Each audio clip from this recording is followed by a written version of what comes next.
Hello, this is John Friedel, and you're listening to Episode 4 of Professor Slots. John Friedel from the Professor Slots blog reveals all his slot machine casino gambling strategies, as well as tips and tricks for thriving in the casino environment. Discover how to assess casinos to pick the best near you, choose winning slot machines, and identify your gambling goals, being entertained, earning comps, winning take-home cash, or combine them. John has won 90 taxable jackpots and a luxury car in 9 months of slot play, and made a profit at slots gambling since 2013. Hello, and thank you for joining me on Professor Slots. This episode details the second of 3 ways to readily increase overall baseline odds of winning to improve slot machine gambling performance through a process of choosing candidate slot machines available to slots enthusiasts. Also this week, we will examine the current conditions for slot machine casino gambling in the U.S. territory of American Samoa. Show notes are available at professorslots.com/E4. Remember to visit professorslots.com/subscribe. Again, that's professorslots.com/subscribe to get my free report revealing the top 7 online resources for improving your gambling performance, including the one I've used as a top-tier slot machine casino gambler. In last week's episode, I detailed the first step to readily improving slot machine casino gambling performance, specifically assessing casinos for success. This week, I'm detailing the second step to readily improving slot performance, which is how to choose candidate slot machines.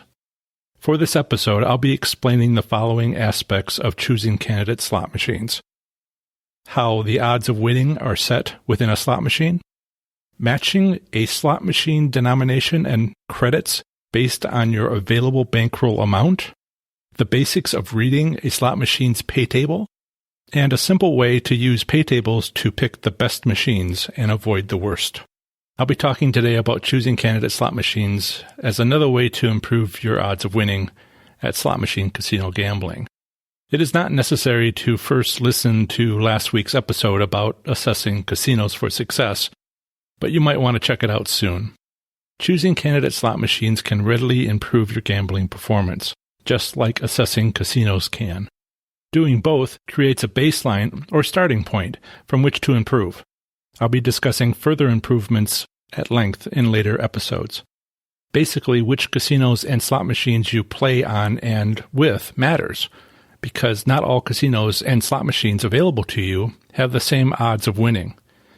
My intent with these first podcast episodes is to help you select the best of both. By assessing all available casinos, then selecting the best available, you've already improved your odds of winning, perhaps by several payout percentage points.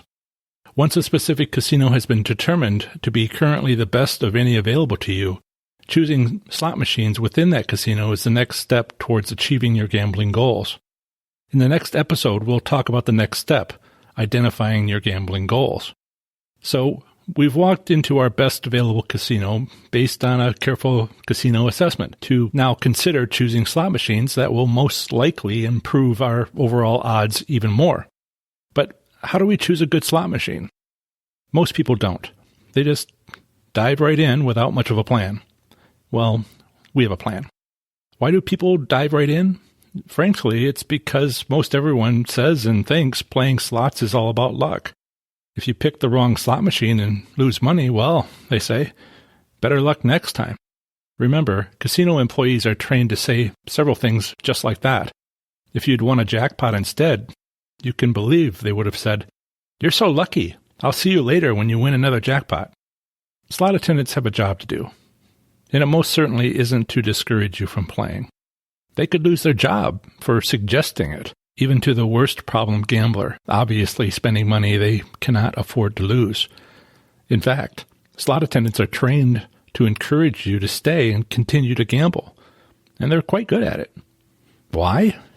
Practice, practice, practice. It can be difficult to not be influenced by such comments, which is, I suppose, why they do it. But try not to be. You may need to practice this yourself. So let's talk about 2 odds of winning. Slot machines are computers designed for gambling. Each slot machine is manufactured with a limited number of settings for its odds of providing a win. Usually it's around 6 different settings from very loose to very tight, as the terminology goes. It may help to understand that slot machines actually have 2 odds of winning. The first odds of winning are to determine if a bet, will or will not win anything. And the second one is, well, how much are you going to win? What is the amount of the jackpot? Why is understanding these 2 types of odds important? Because winning slot machines come in all jackpot sizes. What I mean by this is, winning small jackpots is still winning if you're getting enough small jackpots that your bankroll isn't shrinking. I'm going to say that again. Winning small jackpots is winning if you're getting enough of them that your bankroll isn't shrinking. Even if your bankroll is slowly depleting, the bankroll can last a lot longer with these small jackpots. So that's also winning on a slot machine. This concept is called bankroll cycling, and you're looking for slot machines that cycle bankrolls. Now, I hate to be the person that crushes people's gambling dreams. If you're someone that believes in the big win, who honestly thinks winning the top jackpot is feasible, then you've misunderstood how to win at playing slots. Winning the top jackpot on a slot machine is like winning the state lottery. The odds are so incredibly low, it's breathtaking. In my years of playing slot machines, only once have I won the top jackpot. I won $1,000, 4,000 credits, on a quarter machine. I was lucky. No matter what your gambling goal is, be it maximum entertainment or complimentary gifts or take-home cash, winning at slot machines is all about bankroll cycling. That's what you want. That's where success lies. Now I'm going to mention a couple of things here for your information. Call them pro tips. Pro tip number 1. There are certain advantage plays that can be used to win top jackpots on some types of progressive slot machines, but you will need a team to do it. Pro tip number 2. Winning a jackpot for 10% of the top jackpot amount listed on the pay table is possible. I've won 10% jackpots, 10% of the maximum possible jackpot on that machine, once every 30 jackpots that were worth 1% of the top jackpot. Does that make sense? $150,000 jackpot on a $5, 3-credit maximum bet, high-limit slot machine. $150,000 top jackpot. Never won it. But I've won 10% of that. $15,000, roughly. $15,000 once every 30, 1,500 jackpots. Now, some of these 1,500 jackpots were actually 2,500, and some of the 15,000 jackpots was 27,000, but it's the right number of zeros. Another point about setting slot machine odds is, how often do they get changed by the casino? There are 2 approaches, one for older style casinos, and then those that are newer style casinos built or newly renovated since 2014 or so. In my experience, older style casinos physically change their slot machine odds every 7 to 10 days. Physically adjusting the odds for thousands of slot machines requires a small army. Now, there's a myth about how it takes 7 years for one person whose job it is to paint the San Francisco Bridge. Have you heard this one? A single person repaints it from one end of the bridge to the other, taking 7 years to do so, then starts over again. And as the myth goes, this continues every 7 years, again and again and again. Now here's a fun fact. That's a myth. The San Francisco Bridge was actually only painted once, and only touch-up has been required since. Now there was a condition of corrosion, and the original paint used, a lead-based paint, had to be removed and replaced with a better paint. This was done in 30 years, 1965 to 1995. Wouldn't that be something of a career? Newer style casinos found a way to reduce the labor costs involved with maintaining this small army of slot mechanics to manually open up each slot machine and physically change the odds once every 7 to 10 days. They automated the process. Operators of newer style casinos connect all their slot machines to a central computer. They're all wired up, Wi-Fi, wires, however. They adjust the odds of winning for any slot machine they wish to change on a daily basis, or, if needed, several times a day. In general, newer style casinos change their odds of winning, if needed, whenever the machine has been idle for 15 minutes or more. I admittedly need more concrete information on this time amount, rather than unofficial conversations with casino executives I've had. The explanation I've gotten is that it's a matter of state law, based on the example of the state of Nevada. If I can research this topic better, to better confirm it, I'll be sure to let you know. So to sum up this conversation on the two odds of winning, there are limited settings for establishing the odds on a slot machine. There are two types of odds. There's the odds of winning, and there's the odds of how much was won. Understanding there are two types of odds is important, as it helps explain bankroll cycling. Bankroll cycling is the go-to method of winning at slots. Older-style casinos physically change their odds of winning by using a small army of slot mechanics to physically adjust each machine. Newer-style casinos automated the changing of odds, saving significant labor costs while gaining the ability to rapidly adjust their daily financial results. After discussing the first 3 steps to readily improve gambling performance, that is to say, assessing casinos, choosing candidate slot machines, and identifying your gambling goals, I'll start going into more detail about further improvements to your odds of winning. I mention this because many of them take advantage of the use of automation at newer-style casinos. So don't be overly concerned about this change in operating software at newer-style casinos because, 1, every casino will eventually have this, and 2, it's made slot machine play no longer entirely about luck. Skill has come into the situation, and that's what you want. Now let's talk about matching bankrolls to denomination and credits on a slot machine. Here's my warning. Only you can decide how much bankroll you can risk gambling. I highly recommend bringing only as much money as you can safely afford to comfortably lose. Bankrolls are the amount of money, the roll of quarters, the wad of bills, the roll of cash you're prepared to spend at a casino. It's the money you've brought to the casino plus any you somehow withdraw during the casino visit if you do that. Bankroll amounts quite literally determine which slot machines you can play. But there's more to this than understanding that a $100 bankroll allows you to make one bet on a 1-credit 100 denomination slot machine with very little chance of winning. Whatever bankroll you have limits which slot machines can be played, but also how much they can be played. So just to make sure that we all understand, for those that don't know, slot machines have a denomination. This can be a penny, a quarter, $1, $5, $10, $100. I've seen some with $500, and I skipped over nickels and dimes. These are denominations of slot machines, and some slot machines are even adjustable. You can choose out of a range of denominations when you sit down. But you can also choose the number of credits. Now, there are $100 bill, $100 denomination slot machines that only allow 1 credit. But you might have a quarter machine that allows 3 credits, 1, 2, or 3 credits, maximum 3 credits. Or you might have maximum 4 credits, or 5.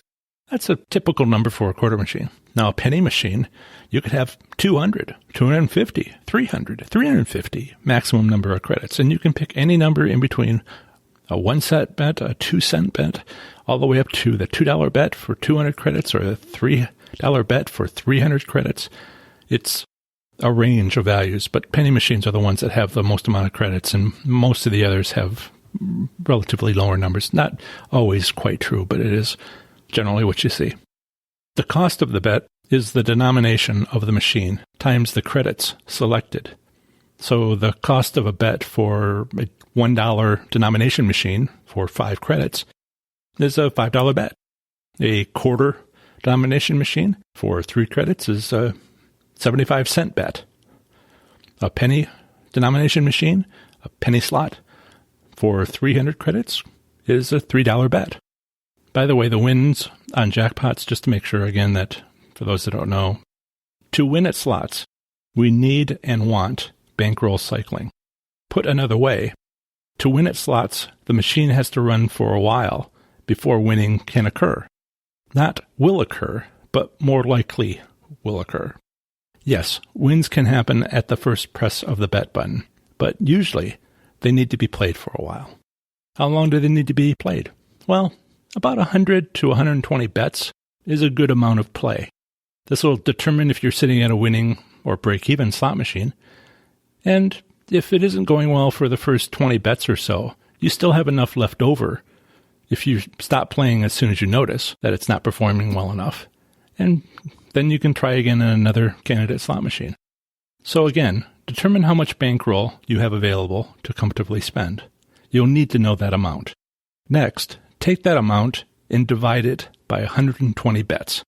If you have a bankroll of $60, you divide it by 120, that's now 50 cents per bet.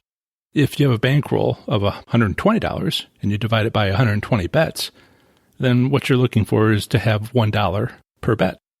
If your bankroll is $1,200 and you divide it by 120 bets, that's $10 per bet, and that's what you want to limit yourself to in order to have 100 or 120 bets possible. So you get the idea.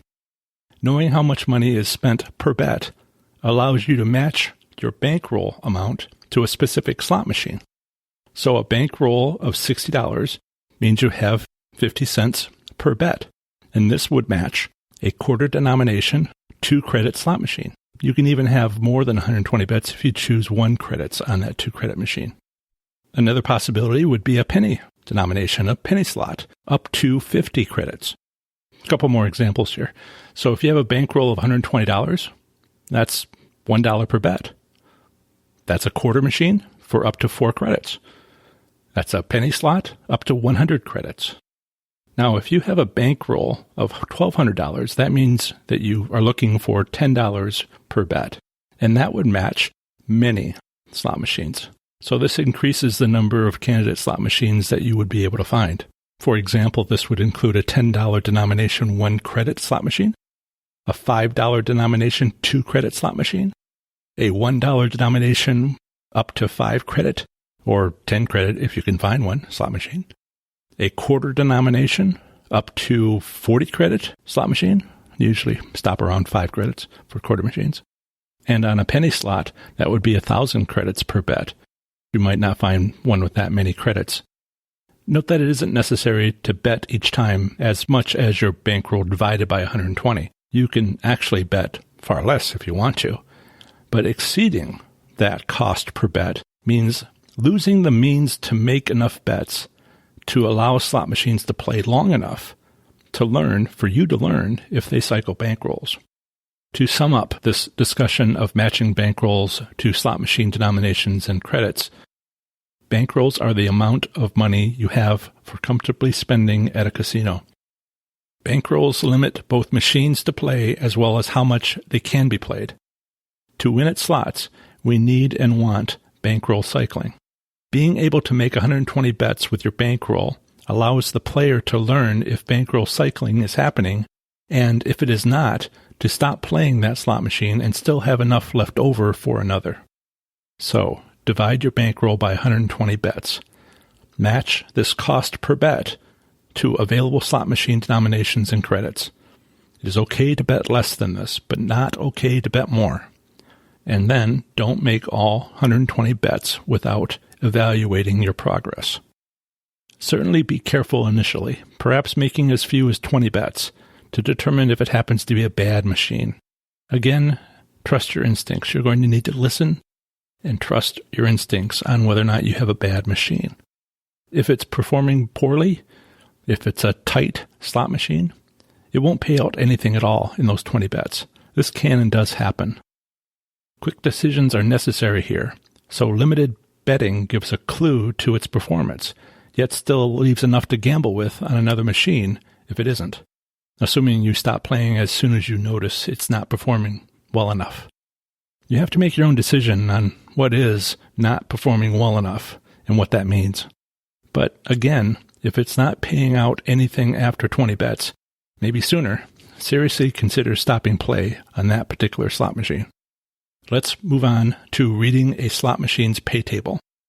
When choosing a slot machine to play, it's important to review its pay table before choosing to play it. Most people don't, of course. It's not necessary, being merely important to picking a good slot machine.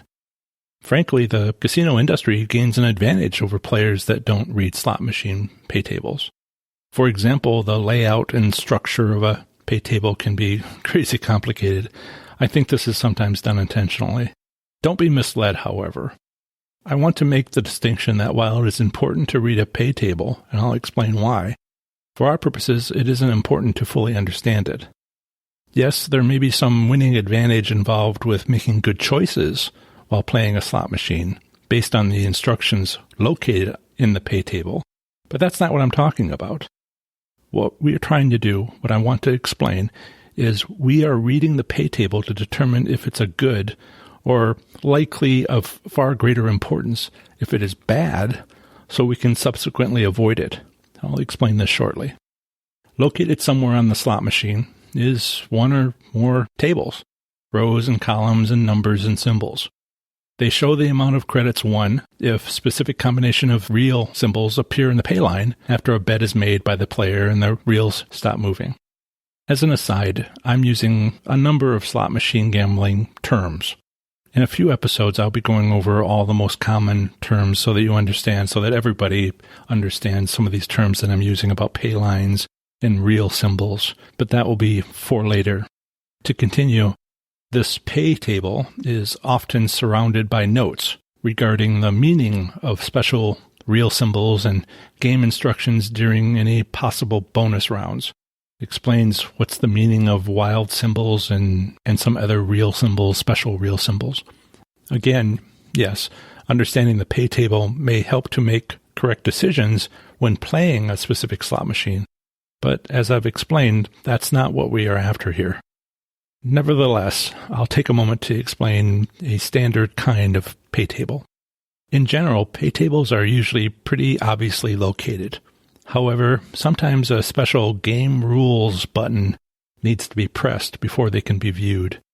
Sometimes they're in two different locations, above the console, below the console, where one is about some higher jackpots and the other is about more common jackpots.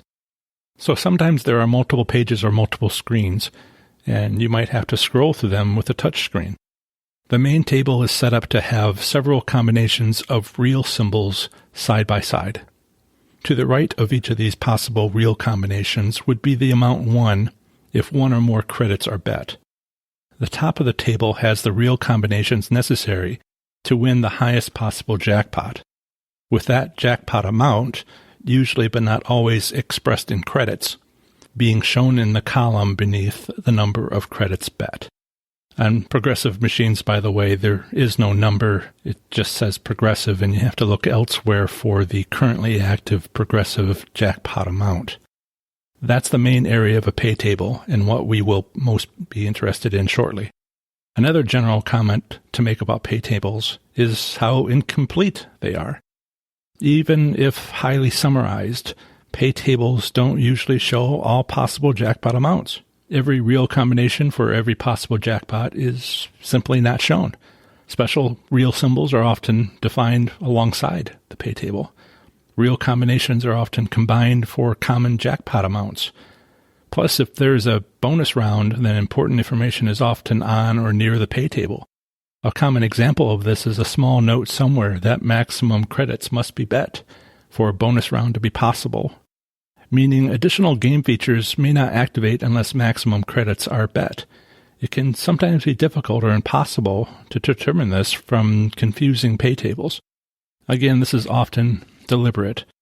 But again, for our purposes, all this extra information is unnecessary to determining what is or is not a good slot machine. In many ways, the entire pay table is a distraction. But the maximum jackpot amount shown in the top row of the pay table is what we are after. Here is how to use it. I call this next section the goodness ratio, or how to avoid the worst slot machines. Often the best way to improve the odds of winning via slot machine casino gambling is to avoid playing slot machines with terrible odds of winning. We've already discussed the two odds of winning. 1, whether or not you win, and 2, the amount of the win. This section is entirely devoted to this second one, the amount of the win. First and foremost, understand when choosing slot machines that there are indeed slot machines at a casino with terrible odds of winning. By simply avoiding them whenever possible, on average, you will improve your gambling performance. Sometimes this is not enough. I've met and spoken with slot enthusiasts who are winning lots of jackpots. However, on some days they were losing just as much as on the days they won. For them, I point out that their greatest area of potential improvement wasn't winning more, but rather losing less. So let's learn to avoid the worst slot machines. For now, let's learn to lose less. Not selecting terrible slot machines will, at the same time, also allow us to find non-terrible slot machines, or as I like to call them, candidate slot machines. Finding these candidate slot machines will raise your odds again. And each time we raise our odds like this, we're pushing up our payout percentage to be closer and closer to achieving our gambling goals, whatever they may be. To select candidate slot machines, we need two numbers. We need the maximum jackpot and a number of credits bet to win that maximum jackpot. So this maximum jackpot would be on the top row of the slot machine's pay table, at the top of which would be the number of credits required to win that jackpot. Those are the two numbers that we need. So what we do is we take that maximum jackpot and we divide it by the credits required to win it. So if you have a maximum jackpot of 2,000 credits and it required 2 credits to win it, we would divide 2,000 by 2. Note that sometimes the maximum jackpot is not provided in credits, but rather in currency. If that's true, then you'll also need to divide that number by not just the credits, but also the denomination of the machine. So if that was a $2,000 maximum jackpot, and that was a $1 denomination machine, and it was a 2-credit bet, $2,000 divided by $1 is 2,000 credits divided by 2 credits would be 1,000. I call this the goodness ratio. Calculate this goodness ratio for several slot machines. Note slot machines having the highest goodness ratio. These are good slot machines. Those with particularly low goodness ratios, when compared to others, are to be avoided at all costs. These are bad slot machines. Your candidate slot machines are a combination of two things that we've discussed. First, you must match your bankroll to the credit and denominations of that machine so that you have at least 120 possible bets. Second, you must have a high goodness ratio when compared to other slot machines, or at least not a low goodness ratio. The goodness ratio tells us how worthwhile a specific slot machine is to play relative to others. Any slot machine can be compared to any other slot machine. You can compare a $100 denomination slot machine to a penny slot using this number. Again, it's the maximum jackpot in credits. So if it's in dollars, you need to divide it by the denomination of the machine. This number of credits for the maximum jackpot is divided by the number of credits bet to achieve it. And this is going to be a number. And this number can tell you how good a machine is. And it could be a penny slot, quarter slot, dollar slot, $10 slot, $5 slot, whatever.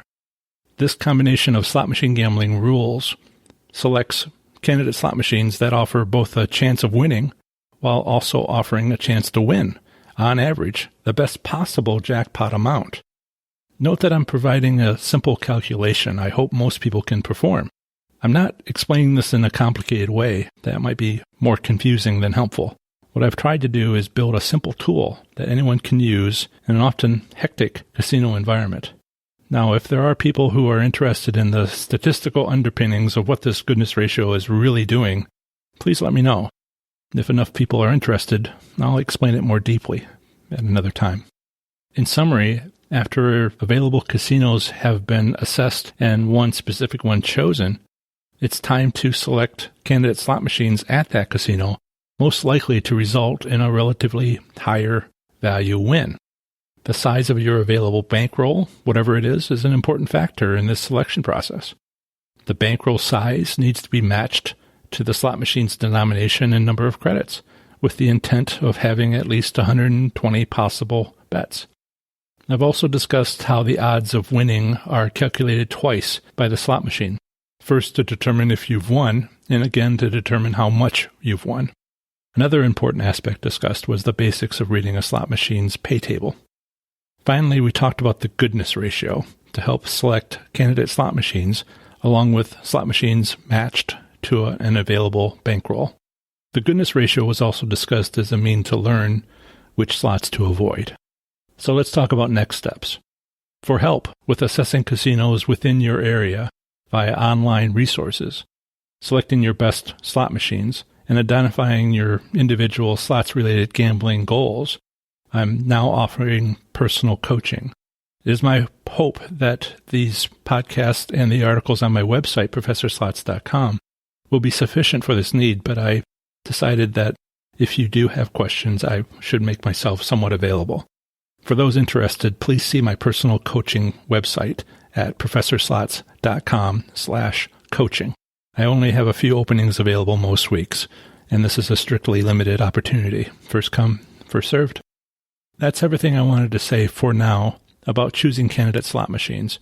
Before going on to the next segment of this episode, I wanted to remind everyone that the next podcast episode will include the third and final step to readily improving your baseline slot machine casino gambling performance, identifying your gambling goals.